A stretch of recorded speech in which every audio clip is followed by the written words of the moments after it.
Welcome, folks, to our podcast, Therapy on a Tangent. I'm Natalie, and I'm with my co-host, Zori. Say hi, Zori. Hi, folks.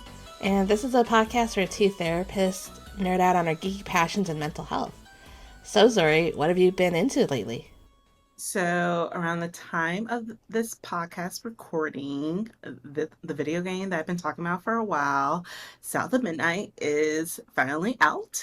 No, I do not have an Xbox. No, no Glucose Guardian sent me one, but I have been watching it on YouTube and Twitch and watching other people play it, and it's still really good. It's still really good gameplay, and I really like the stories. They're really deep and also kind of traumatic, but yellow. But yeah, it's just been a really fun game to watch, and I hope that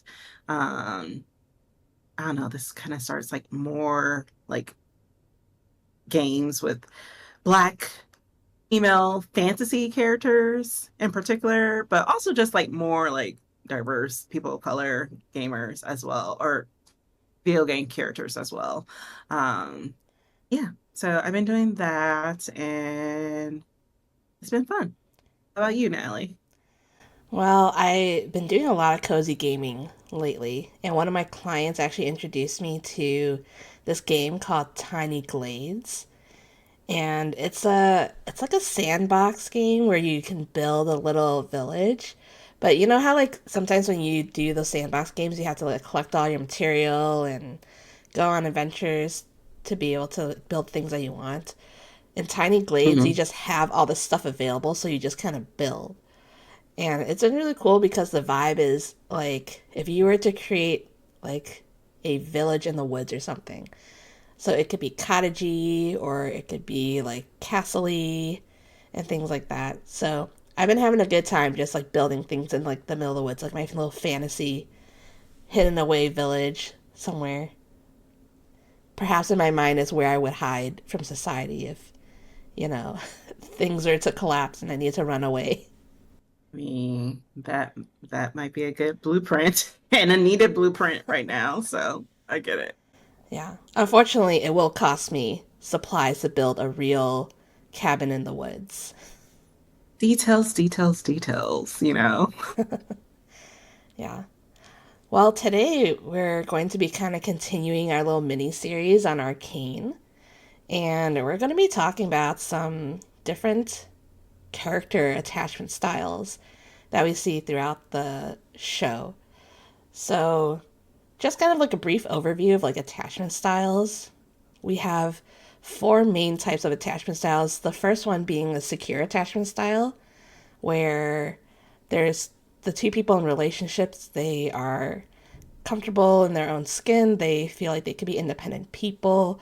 They have this healthy relationship where they're not like overly dependent on each other, but they're like we've talked about this before, this idea of like interdependence where they could be their own people, but they build off of each other and contribute to each other's happiness.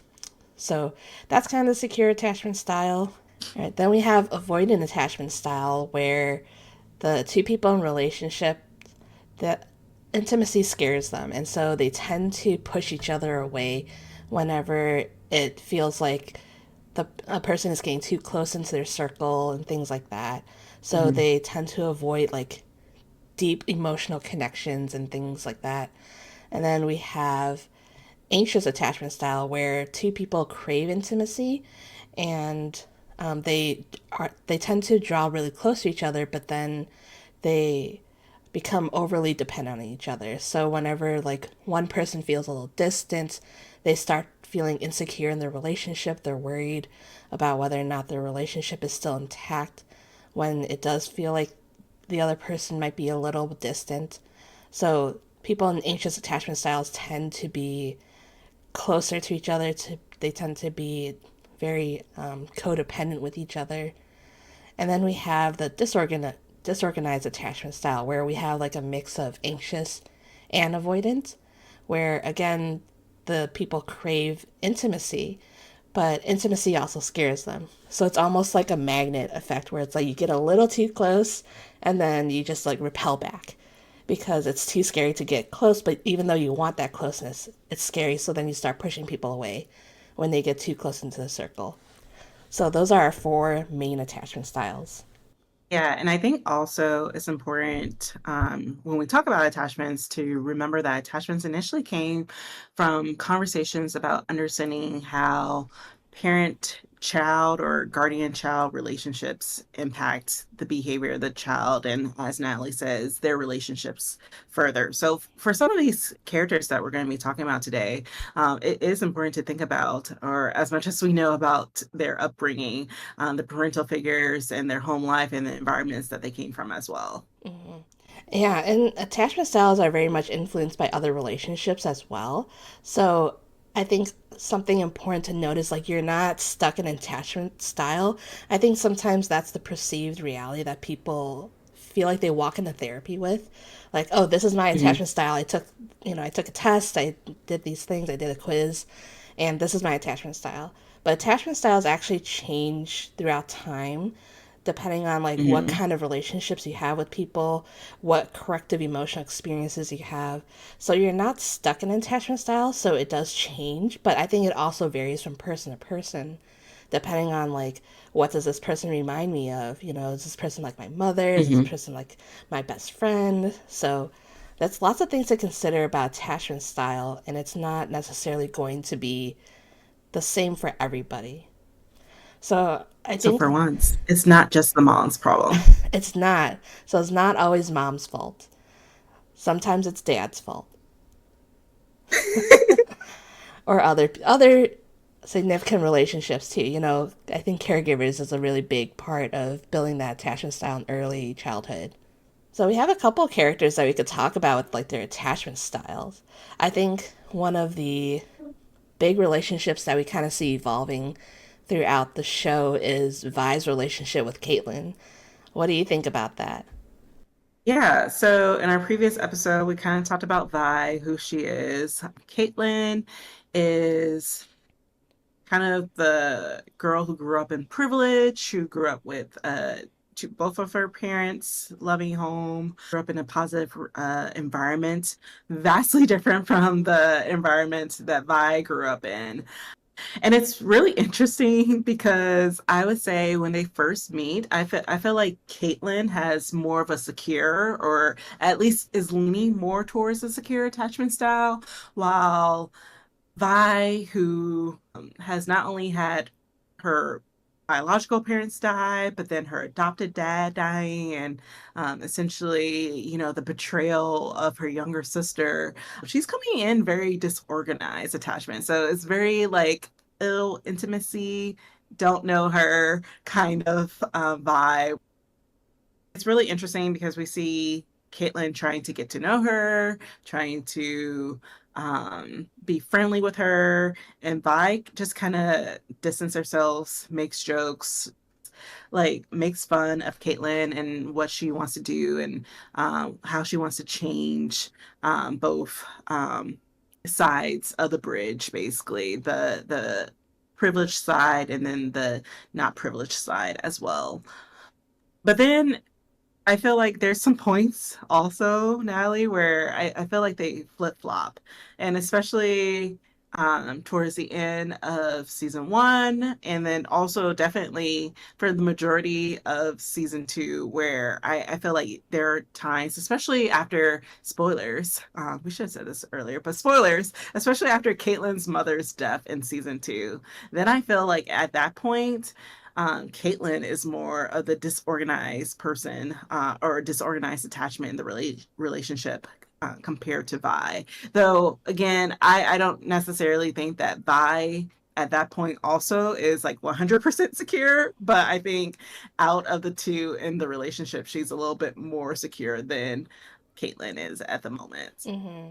And I do think, there are instances where we see Vi being like that anxious attachment style that we talked about, like that mixed and disorganized. Like, there are times where you could tell that Vi is looking for some emotional intimacy with Caitlyn, and she wants to connect on a deeper level. Like, she comes to her with like some of these big feelings she has about like grief, the loss of like I guess the idea of Powder, her sister, and trying to come to terms with Jinx, like you could see that she goes to Caitlyn for that kind of like comfort and intimacy, but then it's something where you could tell that like it's hard to even talk about.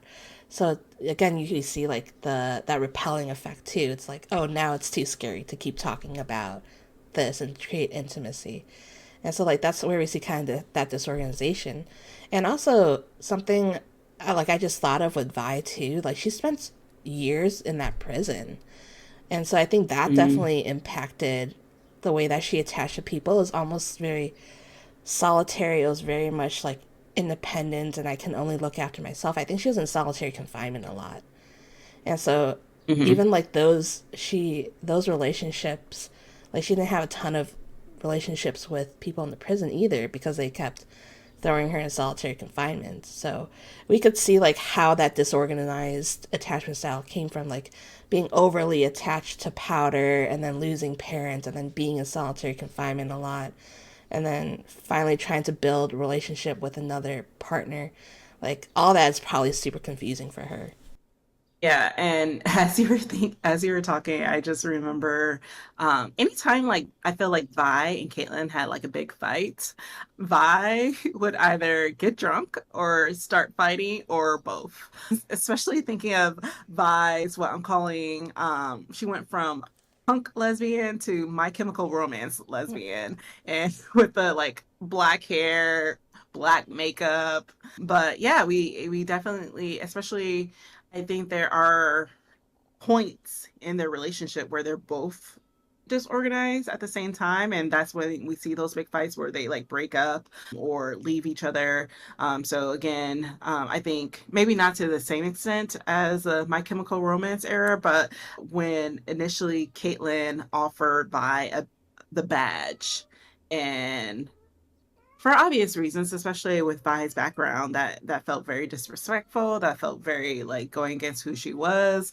And what did she do? She went out and drank and got like kind of blackout drunk. And again, it wasn't as bad as some other elements, but like that's what she did. And then when Vi and Caitlyn fought again after the fight with Jinx, where Vi was like, "We can't kill this child that's with Jinx," we had a fight, and I think that was a period where they were both disorganized at the same time.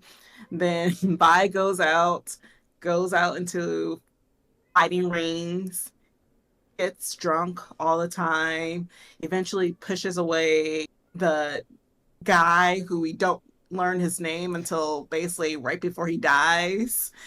I like to call him the Vander stand-in or like brother Vander. Eventually, Vi pushes him away, and then she's by herself, blackout drunk in her room until, Jinx shows up. But yeah, I think it's really interesting to like think about those and to think about like the trajectory of their relationships, especially in season two, when it comes to moments where they're unfortunately on the same page in terms of their attachment style. Right.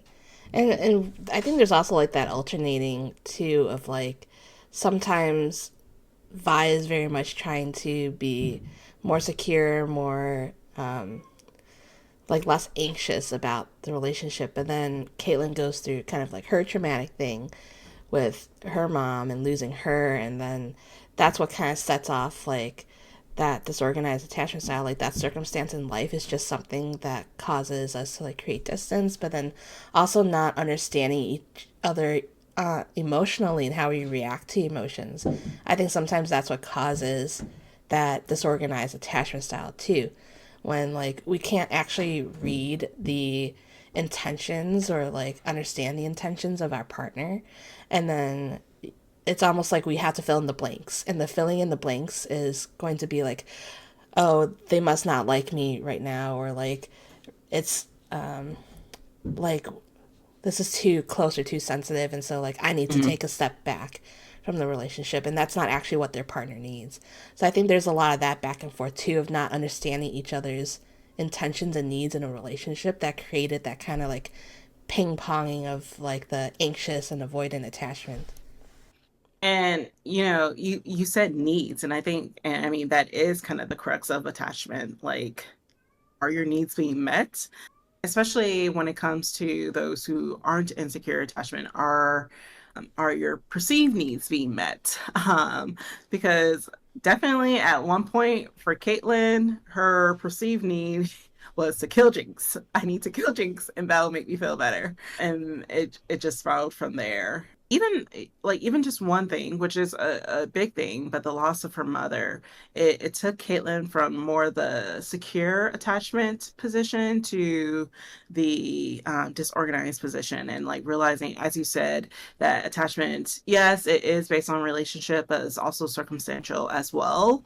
And thinking about how when we are in those circumstances where we are a little bit further away from being secure or having secure attachments, what's going on for us, what's exasperating those things and those feelings, and then also like how can we intentionally get back to being secure that aligns with the needs, where I guess aligns and also meets the needs of both yourself and also that of your partner, essentially that compromise.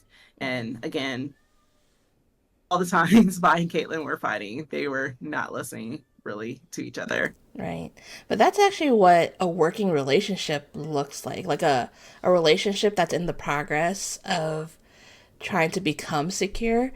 Because I think a lot of times couples avoid having these really big emotional conversations with people because it gets explosive, right? When you have certain feelings and then your partner doesn't feel the same, those conversations could get really explosive, and so people tend to avoid those conversations. But at least like Vi and Caitlyn are trying to work through their emotions and try to be on the same page with each other. And so like we see that even though they go through like good and bad things in different periods of their life, they're still trying to talk about it. They're still trying to work through it. And so I think like that is part of the progress of working toward a secure relationship. That the more that we talk about it, the more that we try to understand each other's like big emotions, the more that Mm-hmm. we can actually progress to a secure relationship, because then it comes back to just being able to like understand each other's feelings and understand each other's needs. Yeah, they're not perfect, but they're intentionally working towards each other. I don't think watching Vi Caitlyn did I ever think like, oh no, they don't like each other, or oh, they're just using each other. And again, like just thinking of the circumstances, like I feel like if they weren't constantly trying to fight for their lives, I think some of the relationship dynamics between them would be maybe a little bit easier than what we see in the show. But definitely they are the couple, honestly, yeah, they are the couple from start to end where it feels like they're constantly intentionally choosing each other. Mm-hmm. Which I can't say that for some of the other couples that we're going to talk about. What's interesting about like Vi and Caitlyn's relationship too is I think like intimacy is really scary for both of them given their circumstances, because they come from almost like opposite sides of the world. They're the Romeo and Juliets in this Mm-hmm. series because they come from such a different walk of life. And I think it makes sense why intimacy for the two of them are scary, even though they crave it, because they very much had something that like they know what intimacy is like. They've had the affections of like somebody else. Like Vi and Powder had a close relationship. Vi had that like close relationship with like Vander and all the other orphan kids, and then Caitlyn had that intimacy with her parents and her family and felt very secure. But then the circumstances of like just where they come from and the opposing sides of the world that they come from, having that intimacy for each other is actually really scary because it feels like you shouldn't have it. So I think that contributes a lot to them pushing each other away at times, because it's like you don't understand like what part of the world I come from. And that's what Mm-hmm. makes it hard to let somebody in fully, because then I wonder for Vi and Caitlyn if there was ever a fear of like, are you judging me and like my lifestyle or the way that I was brought up? Because I do think we see a little bit of that with like Vi and judging Caitlyn the way that she lived her life. It's like, oh, poor you living up in your castle. Like you have so many Mm-hmm. struggles. And so I think like that was a really hard connecting point for her, and why it was hard for them to get to that secure attachment, because there was just a little bit of judgment or like presumptions that they had of each other just because of where they came from. Yeah, and I think that makes the scene in season two in the prison, where, they reunited in terms of the relationship. Y'all know what scene I'm talking about. I think that makes that scene even more impactful because I think that's kind of where they're like, okay, here we are together. And I think that's where that secure attachment for both of them finally aligns because we see, Caitlyn said, you're getting a little predictable or whatever. And I think Vi finally feels like someone's seeing her, someone's understanding her. Even though Caitlyn has her own grudges against Jinx, I think that was a moment where Caitlyn realized like this is important to my partner. And even though I have my own feelings against Jinx, I know this is important to her and I want to be on the same page with her. And they were because like Violet was like, I'm gonna go and get my sister out of jail. Oh no, my sister put me back in jail. And Caitlyn was like, why do you think there was no guards here? I'm not dumb. This is not my first rodeo. I Mm-hmm. know how to be authority figure. I purposely made this easy for you, babe. Yeah, and that's a great point of like a moment where they had like almost that secure attachment style. It's like, I understand you. I'm sure like it's funny that they present it as a joke that like, yo, you're being predictable, but I think that's part of like growing in a relationship where like there is enough consistency in the way that you understand your partner, where it's like, oh, okay, yeah, this is my classic partner doing this, and I totally understand where they're coming from. And so I think that's a really cool moment with like that scene, because it's very clear that Caitlyn understood Vi, and even though Vi was still having kind of a hard time with her relationship with Caitlyn, Caitlyn was starting to get to this place with her where like it felt more secure. It's like, I understand you, and I want you to know that I understand you. Mhm. Yeah. Like again, I'm intentionally choosing you over my desire for revenge. Mm-hmm. Right. Let's look at some of the other relationships too, because I know some of the other relationships in the show doesn't have so much of a happy ending, I suppose. Like at the end of at the end of the series, we see that Vi and Caitlyn do get together. They have worked out some of their differences, and unfortunately, we had to remove like Jinx and some other characters in order for her to get to a place that felt more secure. But they do get to this place where they are more secure. But I think another romantic pair that we do see in the show where we do have lots of questions about their relationship is Jayce and Mel. Yeah, and I feel like romantic is a bit of a stretch with that relationship.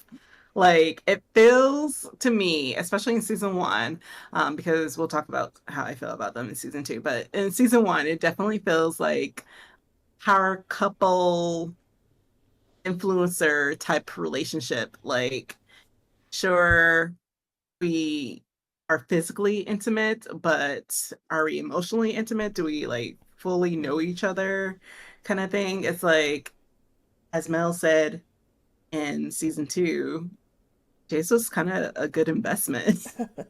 Yeah, but let's take a moment and like actually talk about what intimacy means, because I think sometimes Mm-hmm. we think about intimacy in just like a physical way, and I think that is in some ways a misrepresentation of what intimacy is, because there's so Hmm. many other parts of intimacy that we have to consider for there to be like a I guess like a healthy relationship with somebody, because it's not just about like the physical intimacy, but it's also about like the mental and emotional intimacy where like you feel connected to your partner in a way that is a lot deeper and more significant than other relationships that you have, and there's a safety that comes with like intimacy.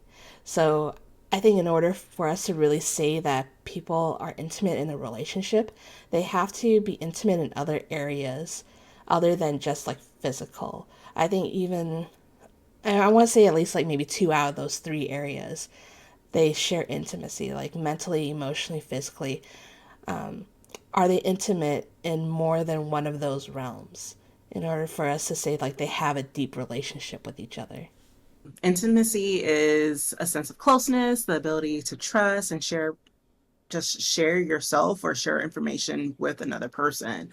Yeah, like you said, there's a lot of different types. One that I think a lot of people think of is physical intimacy, and especially in regards to relationships, as the relationships that we're talking about, romantic, I guess you could call it today. People think of sex, but even there's different examples of physical intimacy that could be cuddling, that could be hugs, kissing, massages, holding hands. That's all physical intimacy. There's also emotional intimacy, so the ability to express your feelings, whether positive or negative, and to be able to feel vulnerable with another person without like this fear that they're going to hurt you or like turn whatever you share with them against you. So like sharing your hopes, dreams, wishes, fears with a partner. And again, with that trust, with that the idea that they're not going to take that and like say like, oh, that's stupid or get over yourself type of thing. And then there's intellectual intimacy, which I think this is definitely what, or at least one type of intimacy that Mel and Jayce have, which is clear understanding of one another and the interests in their hobbies and experiences. More so an emphasis on hobbies. And not to say that like what Jayce is doing is a hobby, but like this is I like he's a smart dude. He's like really focused. And I think Mel understands that he's smart, he's driven, and I think there's an intellectual intimacy where she's interested in like what's going on with your work. Tell me about your work. And I especially in season one, I think Jayce is like, yeah, let me tell you about my work, type of thing. And then there's spiritual intimacy, which is when people share similar beliefs, whether that's a specific religion or something just more universal, spiritual type of thing. And it can include anything like reading religious texts like the Bible, watching the sunrise together, volunteering together, meditating together, experiential intimacy, so enjoying doing things together, going on trips, having meals, trying new things, social intimacy, being able to be open, honest, and confide in another person, reach out and knowing that this person will understand you, not solely based on verbal communication.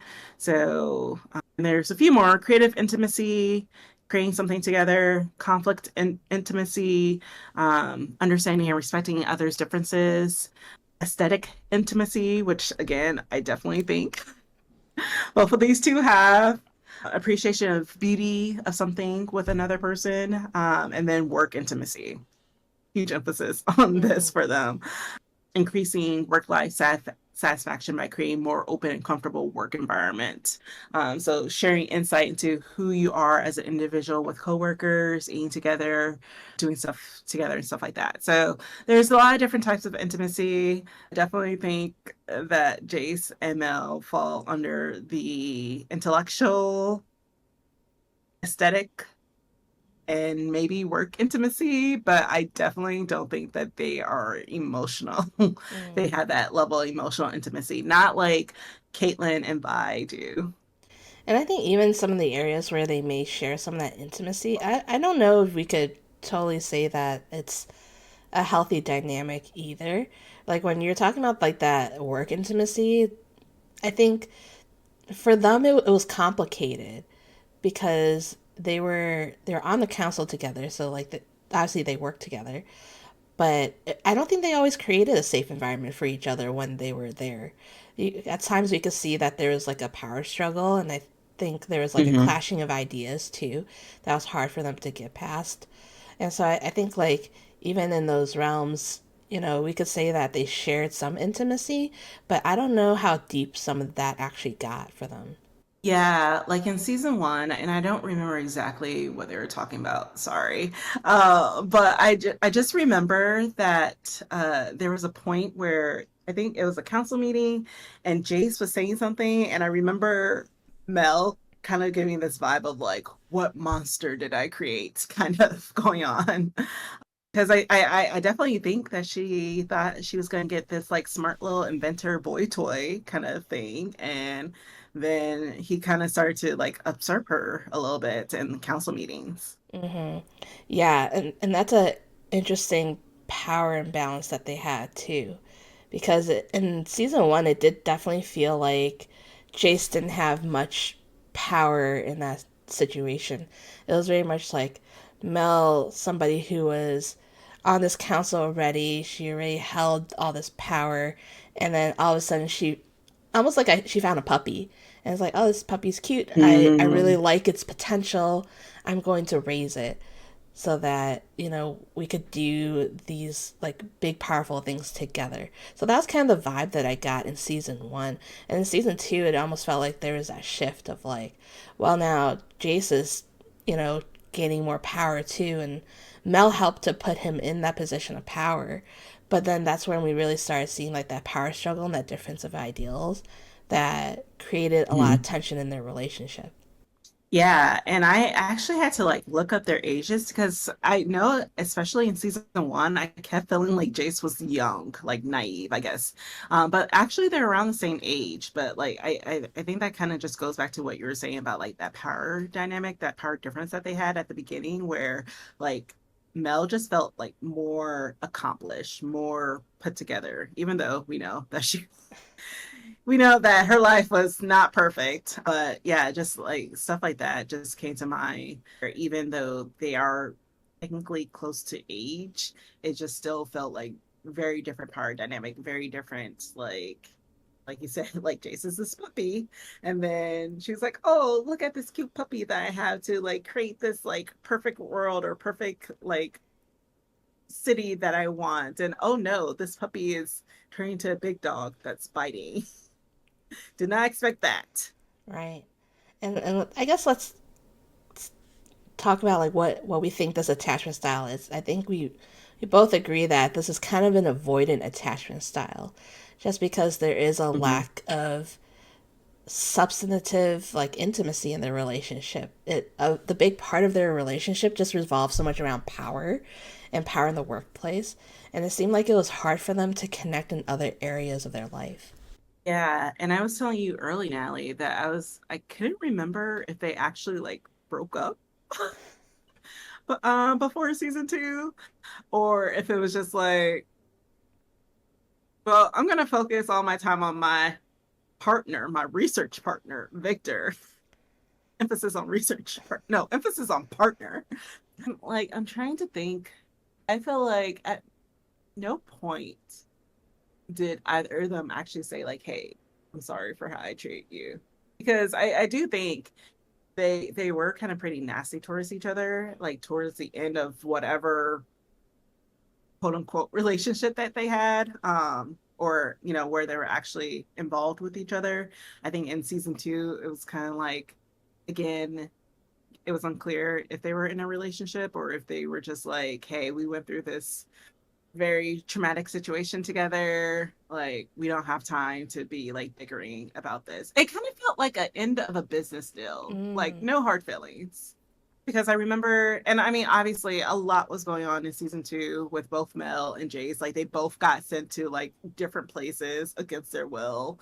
Both had very, I would say, traumatic experiences in those places. But when they do come together, Jayce is like paranoid. Jayce is like, this is your fault. And again, part of my issue with Jayce is it feels like it's always everyone else's fault, but it's not Jace's fault. But yeah, is he's like putting blame, and then he does kind of apologize, I guess, for how he behaved when they reunited again, but not necessarily in general, if I remember correctly. mm-hmm. To be wrong, but yeah, it just felt like you could definitely, like you said, they're both avoidant. And unlike Caitlyn and Vi, it doesn't ever actually seem like that changes, even when they were no longer in a relationship. Mm-hmm. And you could even tell like they didn't really talk about it, like the issues that they were having or like the things that they had a problem with each other. Is that you could tell that like they're unhappy with each other at a lot of times, and you could tell that there was tension when they interacted. but they never actually got to the meat and potatoes of those conversations. Everything always felt like it was on the surface. Even like their physical intimacy, that felt like it was just so Mhm. surface level, right? It was like, okay, got what I needed physically, and now we're just moving back on to our normal lives. So it's almost like Mhm. they're afraid to have like that closeness, that deep like connectedness with each other. And I think for both of them, that might be something that's scary for them, and maybe even threatening, to be honest, because so much of Mhm. what they're looking for is focused around power. But I also think they had almost this suspicion of like, will power be taken away from me if I let somebody in, Mhm. or if I, have somebody who's also seeking that same kind of power dynamic. And so I think for them, it was hard for them to share a space where they could have equal power. And so I think that's where it's difficult for them to actually connect with each other in a deeper way, because of that fear of what it meant to be close and what it meant for their power balance.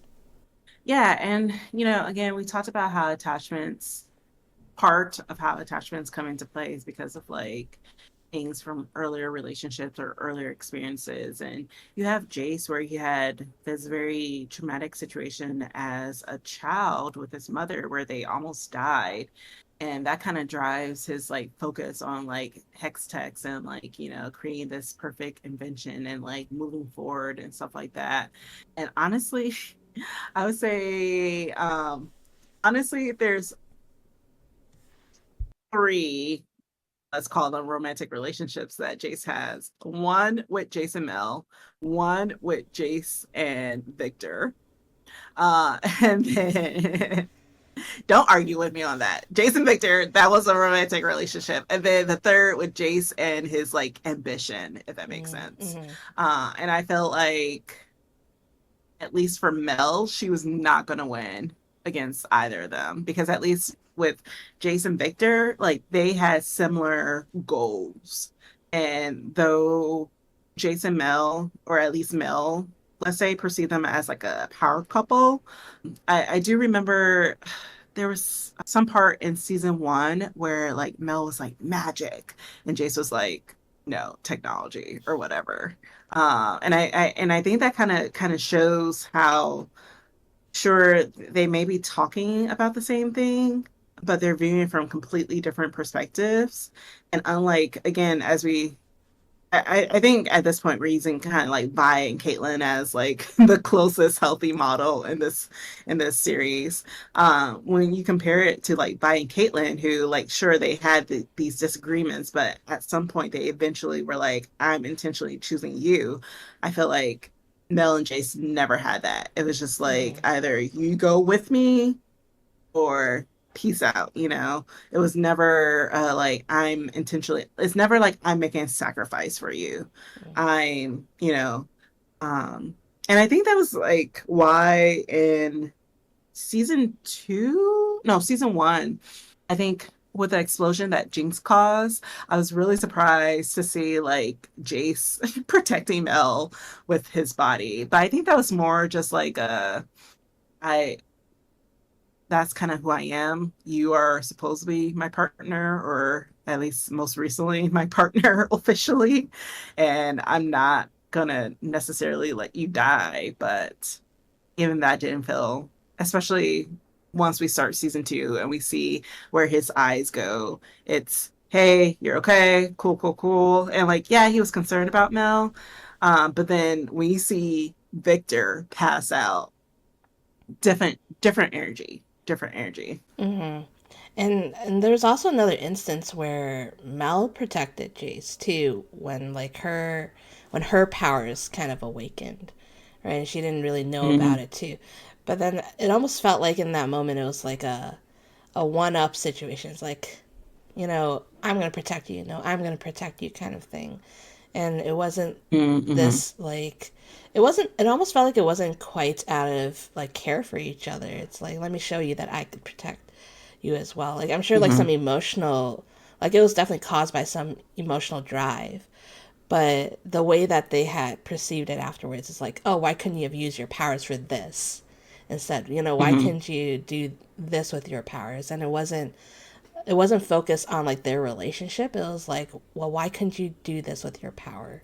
And again, it goes back to just not being on the same page about like what are their values, what's important to them, even like Hmm. just being like having a common language for what they're trying to do.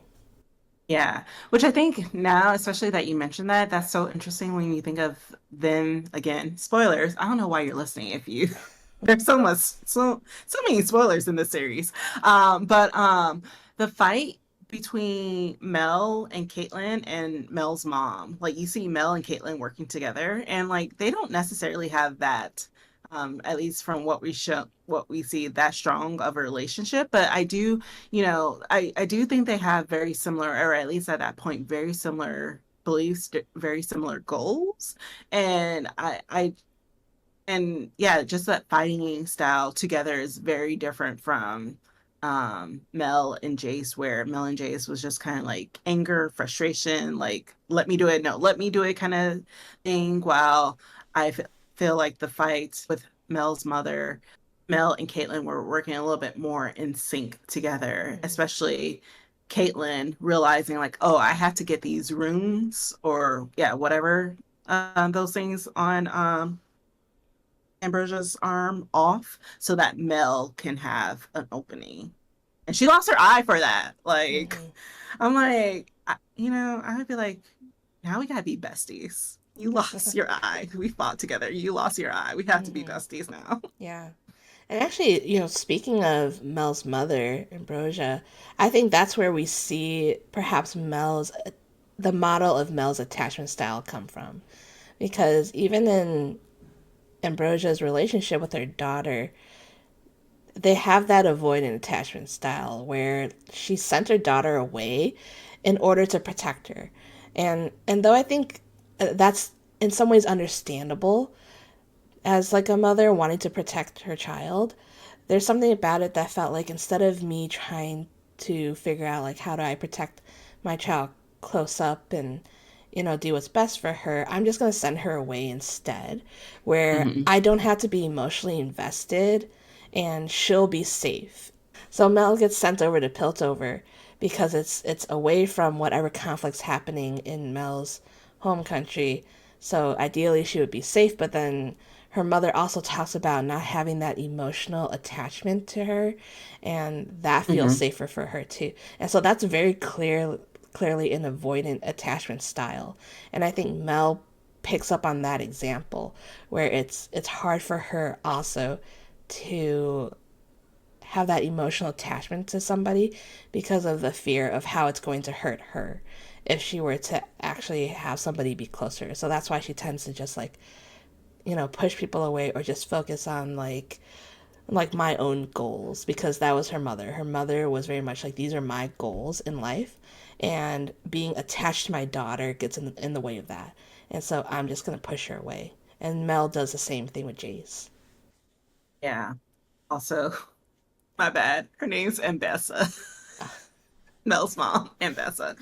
But yeah, no, like I was even thinking about like how her mom keeps calling her like you're a fox, you're not a wolf, And that, especially like as a counselor, sometimes I feel like, that says a lot. Like, you know, calling your child or saying like it's the same like saying like you're a wimp, you're a loser, that Mm-hmm. type of thing. And like that type of distance, that disconnect. And even when Ambessa was dying, she finally says like, oh, you are a wolf, which is supposed to be high praise, I guess. But still, she couldn't even say like, oh, I love you, or like I'm so proud of you, or whatever. It's always like hidden behind other words, hidden behind other meanings. And again, thinking about Mel and the fear of intimacy or the distance that she puts between herself and Jayce, whether it's intentional or not. Like, yeah, that's that. As you said, that's the that's the relationship, the model that she grew up with. This woman who I do think that Mel's mother did love her. I do think that she thought she was doing the best for her. Again, distancing physically, distancing emotionally, but then also saying like this is for my family because she did not hesitate to say like all I do is for my family.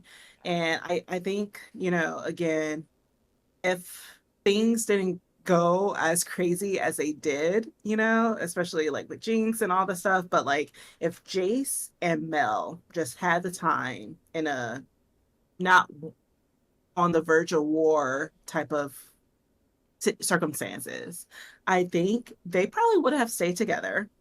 I think. And I think we would have seen like a repeat of what Mel's mom did, but with Mel.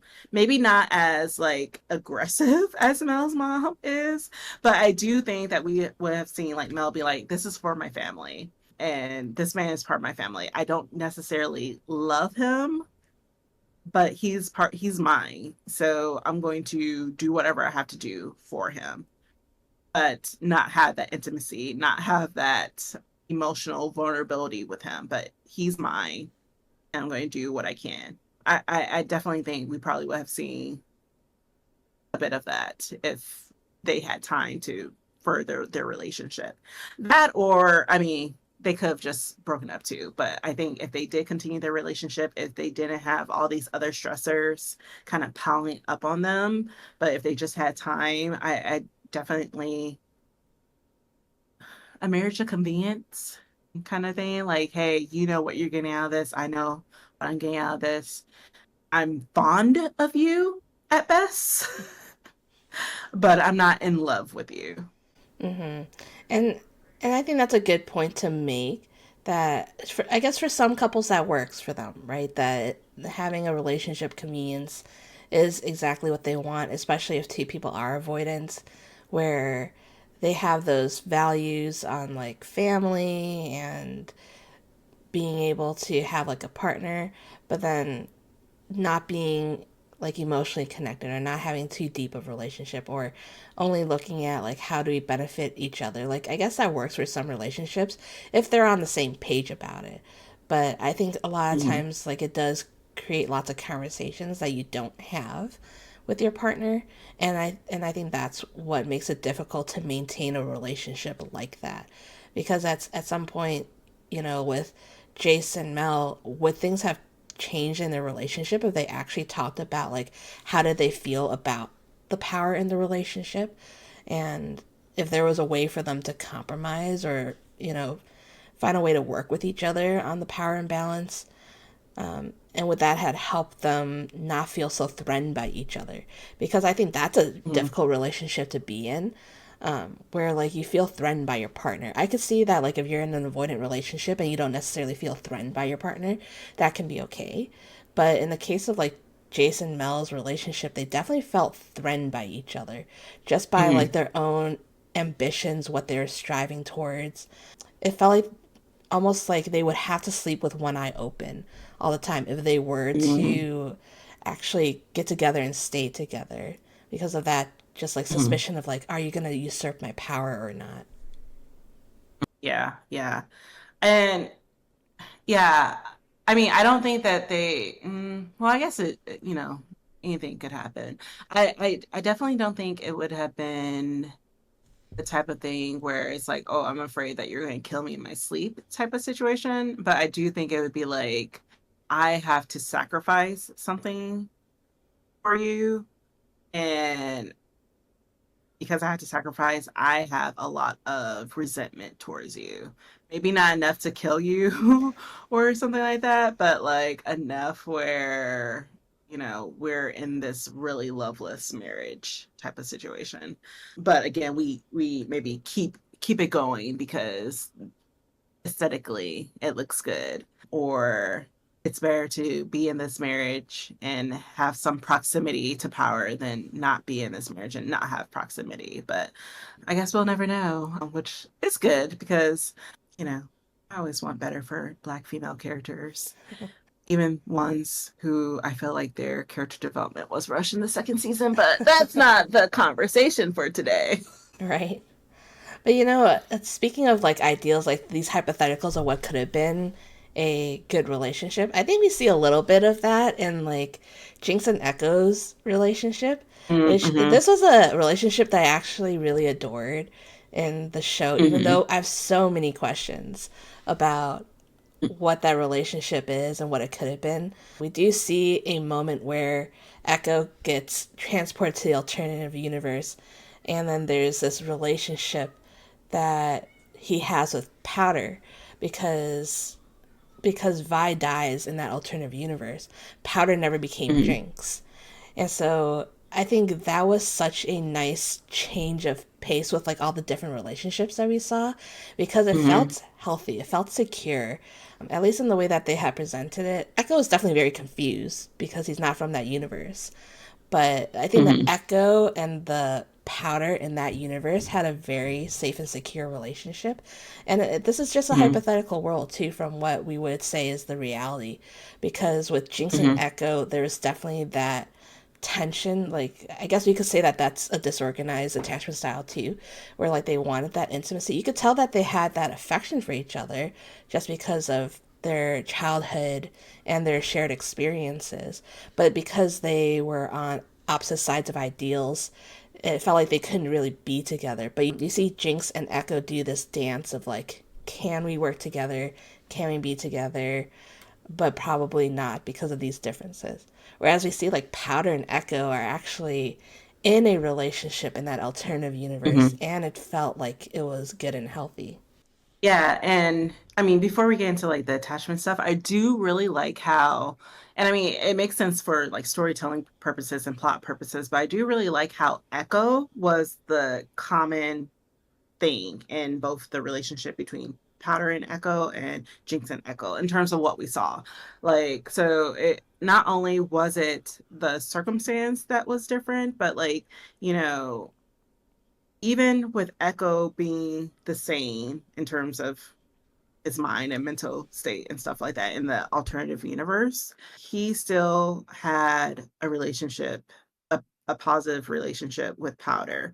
And then when he came back with to Jinx, who unfortunately was at a very low point of her life, like, yeah, we don't really see kind of further interactions between them other than him trying to like save her. But if we shouldn't do this, but as counselors, we should never do this. But we're going to do this because this is fictional characters. We can assume something positive or their relationship, whether it's romantic or whether it's just friendship, is a little bit more secure because they're working together at the end of the towards the end of the last episode. And it's just really interesting to again think about like, was it the environment that made things difficult for them to work together? Was it circumstances? Or was it, and again, we don't really get to see too much of this. So we don't know if maybe Echo had reached out to Jinx before, but was it like that Echo was like, hey, I am here and I'm staying here and I will continue to pull the string until, you stop trying to be self-destructive. Yeah, there's just a lot of different components because it's so easy to be like, well, if I wasn't around, everything would be so much better. But is it just because of I, or is it because of other, again, a lot of different elements that came together to create this very specific universe where, at least for Jinx and Echo, things worked out. But yeah, in terms of, or sorry, Pattern and Echo, things work out. But in terms of Jinx and Echo, they're definitely disorganized.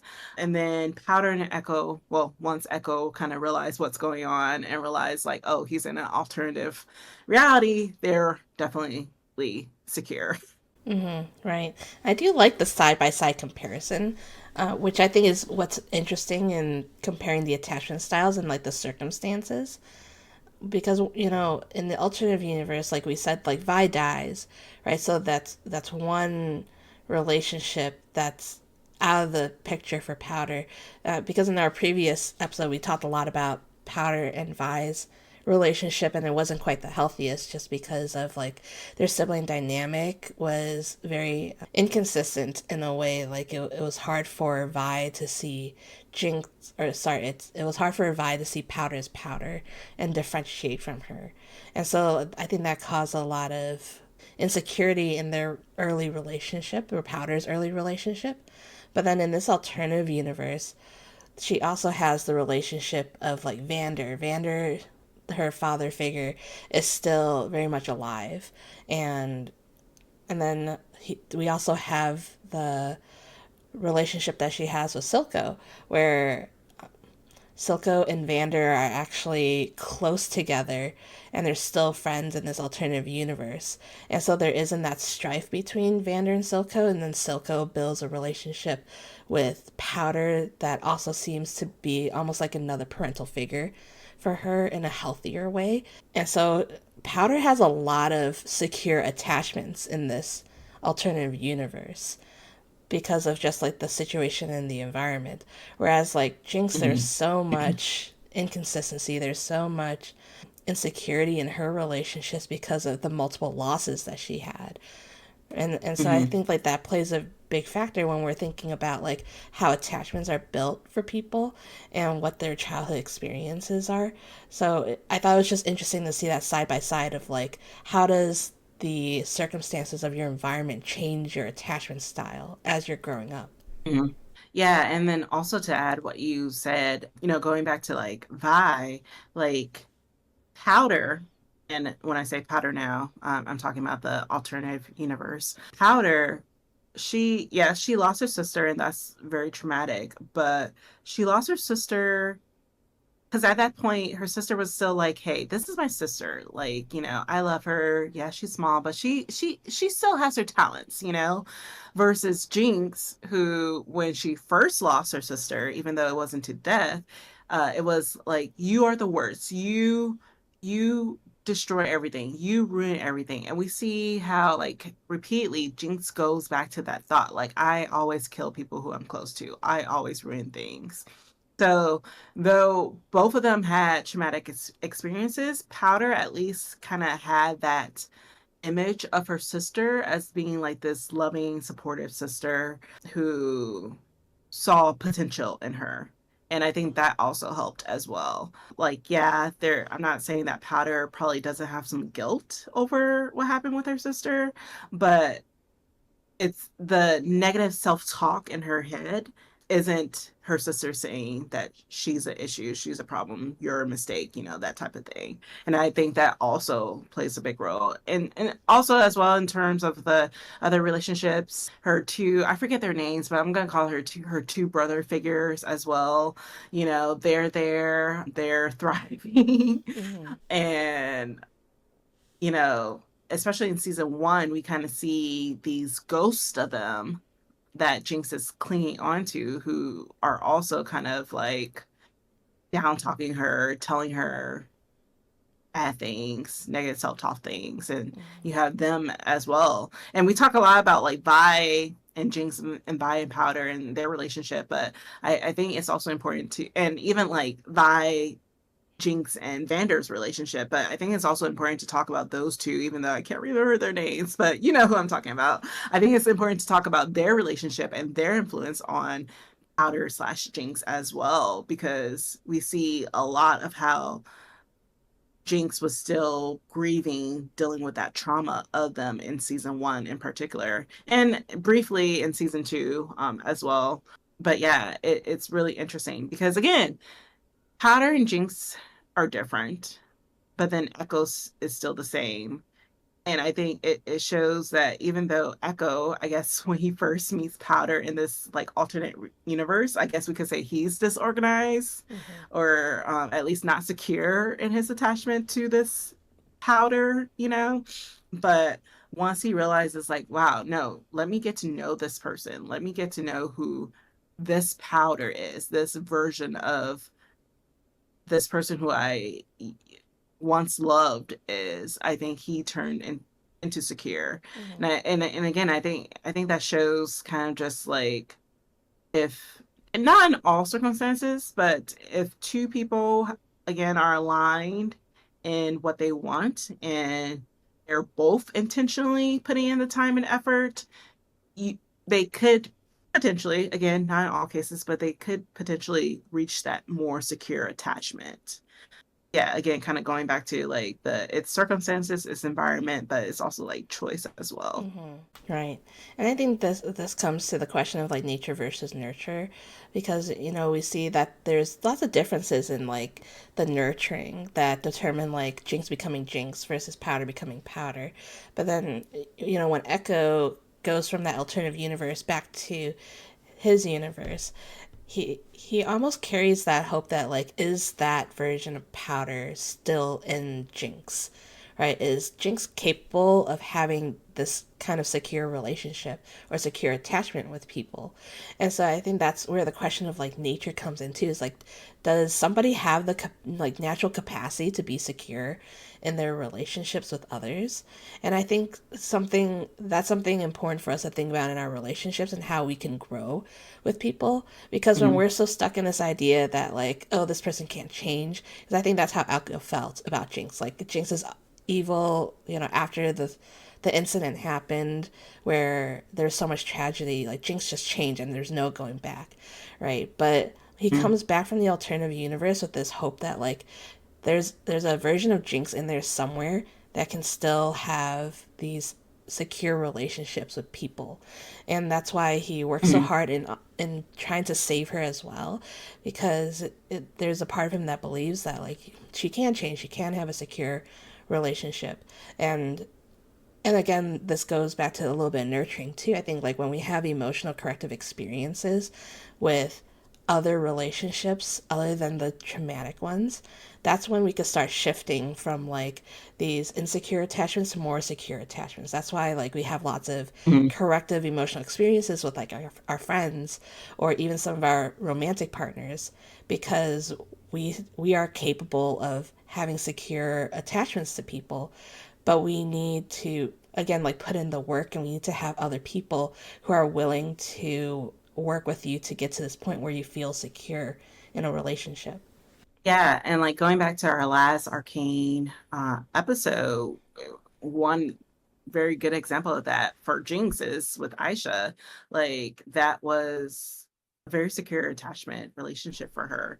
Yeah, Echo didn't see that. And, it would be interesting to think about like what if Jinx hadn't had that relationship. I don't think Jinx would necessarily be in the same position that Echo finds her in. But I do think that because Jinx had that healthier, secure relationship with Aisha, it helped when Echo was like, hey, I'm just gonna sit here and hope that a friend doesn't, I think she was more open to it, which again kind of goes back to the like nature versus nurture. I think again, Jinx, we see elements of Powder in that moment, like, of who Jinx could have, or yeah, who, yeah, the Jinx that we know, who she could have been, and outside of the circumstances that she was in.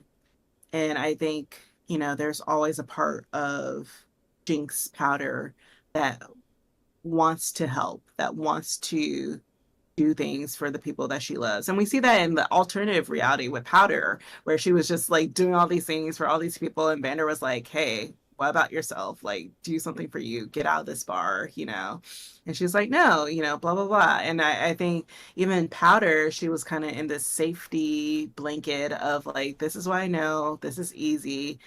It's easier to do this than to go out and experience something similar to like Jinx, where she's like, destruction is all I know, hurting people is all I know. It's easier to like go out, take myself out than to try to change. And I think we're seeing like a lot of parallels where even different circumstances, as you said, there's elements of nature that's similar even between these two different versions. But yeah, I think all these relationships are really interesting to talk about, especially kind of comparing again the Jinx Echo and Powder Echo relationship, because we there's always this element of like what if things were different, And again, also this element of like, what is nature versus what is nurture? So having kind of this example of honestly the same couple, but just different circumstances is really interesting to think about. And then, again, we have Jason Mel, which is like both people, same type of attachment style, but then also the lack of intention, I guess, in the Mm-hmm. relationship, the lack or intimate intention Mm-hmm. in their And relationship, not wanting to work and on it. then yeah, not wanting to work on it. Like I think that's something that you see at least in Vi and Caitlyn. Like they both want to work on it, and then at least for Ekko in the relationships, you see Ekko wanting to work with. I don't. The only reason why I'm not saying Jinx is because we don't necessarily actually see a conversation between Jinx and Ekko, which I heard that there was, and they cut it out. Shame on them. Shame on them. But we so I can't really say that Jinx intentionally, but I guess again we can assume because she showed up with Ekko and the other firelights and firelights, fire, Mm-hmm. whatever they're called. So I'm assuming that there was some intention, at least, even if it's just like temporary type of thing. But yeah, it's really interesting to think about like all the different relationship dynamics and how attachment and circumstances, nature versus nurture, intimacy plays a role in these things. Yeah. And it was definitely good, even just comparing like all these different relationships to each other and where they stand and where they started and kind of where they landed. And because we do see a lot about like, the hypotheticals about what could happen in a relationship depending on how do two partners work on it or don't work on it together. So I think there's definitely other relationships that we could talk about, but I think these were some very like good examples of how does our circumstances, our upbringings affect our attachment styles, because we see this in real life too with ourselves, with other people. And also, I think to be clear too, attachment style doesn't just pertain to romantic relationships, it pertains also to friendships and things like that. So I think like these are some really good examples of just looking at that and the way that we project our past experiences with attachments onto people in the present, because that's definitely like a huge driving force of how do we attach to people when we take that Mhm. idea that we have of like some of the most important attachments in our lives, and then what happens when we project it onto people, right? The most significant attachments that we grow up with tend to be our caregivers or like our family of origin. And so like when those situations have, insecure attachment, that gets projected onto other relationships in the future. And that's where we get these unhealthy patterns that we see in like friendships and in romantic relationships. So I think this was a good conversation to have. Yeah, and hopefully a good advertisement for why, couples counseling, family counseling, whatever you want to call it, it can be Yeah, helpful. friendship counseling. We have friendship counseling too. Yes, yes. Well, anyway, thank you everybody for joining us on another episode of Therapy on a Tangent. Hope you guys all enjoyed our conversation about Arcane and the attachment styles in some of these characters. If you like what you listen to, remember to give us a rating, review on Apple Podcasts and Spotify. And if you're listening on YouTube, make sure you hit that bell and subscribe and get our notifications. And of course, if there's a topic you would like to hear us talk more about in the future, you could leave it in the comments or you could email us at therapyonatangentpod@gmail.com. So, again, I'm Natalie. Zori. And until next time, stay on a tangent, folks. Bye. Bye.